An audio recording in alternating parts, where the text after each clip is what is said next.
Hi, it's me again with Corel Draw Tips and Tricks. And if you ever had a bunch of stuff on your page and you have to take away all the fill one at a time, I mean, realistically, you could just select them all at the same time and then put no fill. But if you had some that you wanted to fill and not want to fill all of the page where you couldn't marquee it or lasso it.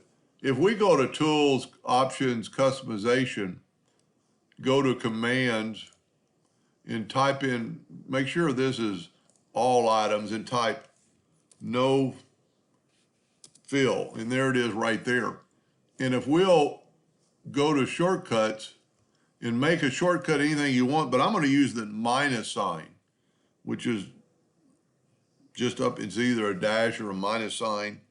I'm doing it off the number keys up top of your keyboard, and assign it. There's our deal. So now we click on this. All I have to do is hit the minus sign.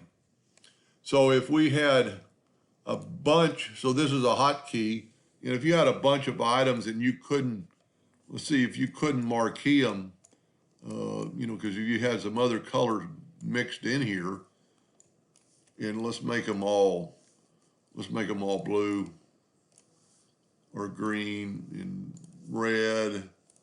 And we didn't want this epilogue part.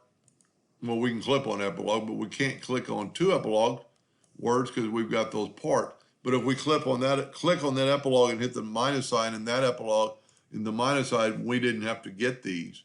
And the same thing here, you could always click on these and go over and put no fill, but we could just hit the minus sign on and you could make any keyboard key your hotkey, but most of Corel uses a lot of them. Most of mine are used for something else. So that's a no fill instead. And also, I was just talking about it, and the reason I kind of thought about it, if you go way down your color wheel and you make those that color, to make them no fill, you've got to go all the way up here to the no fill item to no fill them. So now you don't. You can just hit the minus key on your keyboard. I hope that helped a little bit. Thank you for watching.